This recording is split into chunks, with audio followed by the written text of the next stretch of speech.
So I just came back from the Reddit Gay Bros meetup. It was neat, I guess. Mostly I was just there to hang with Ethan, who some of you may know from my previous videos. There were definitely more than 100 people at the sports bar though, and the sound system was super loud, so I ended up having to shout even to attempt at conversations. And it was not at all my crowd. I mean, yes, gay, but bro, The fact that it was held at a sports bar kind of puts a clue on how well I fit in with that group. But that's not what this video is about. This video is about righteous indignation, damn it.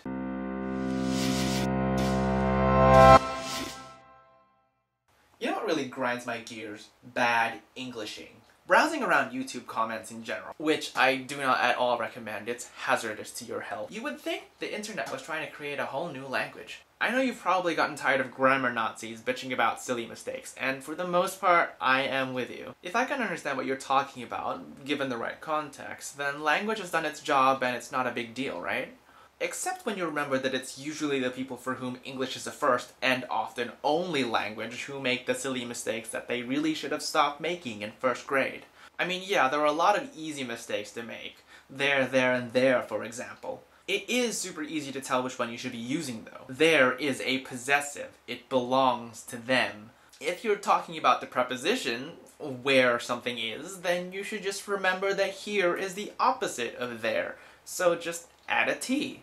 Or you could just look at the context of the sentence and figure out if you're actually trying to contract they are, in which case you just add the apostrophe. This can even go for other contracted words like it is and you are, which are also often mistaken. And it's totally understandable how English speakers can get these words confused. I mean, once upon a time, all of these words may have sounded differently, but nowadays they really don't.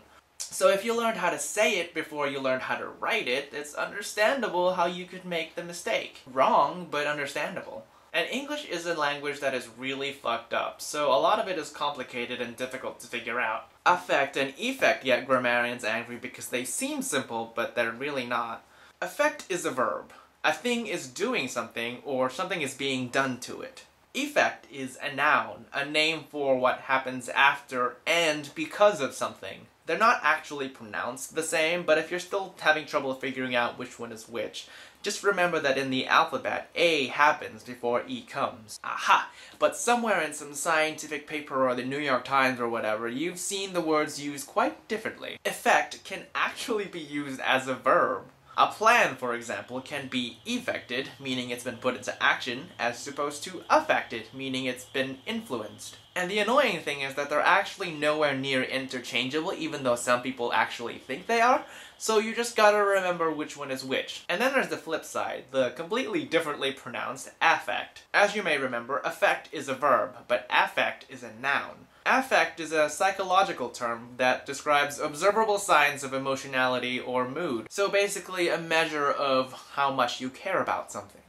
But it shouldn't really matter for the most part, because unless you're trying to sound pretentious, you're never really gonna need that word. So basically you can revert back to treating affect always as a verb and effect as a noun, and you'll save yourself from sounding stupid. And then there's the personal pet peeve of mine, which is who versus that. Consider the sentence, all the people that watch this video are super sexy. Sounds fine, right? Wrong! The correctly correct sentence would be, all the people who watch this video are super sexy. It's such a minor change, and all that's really different is that who is more personal.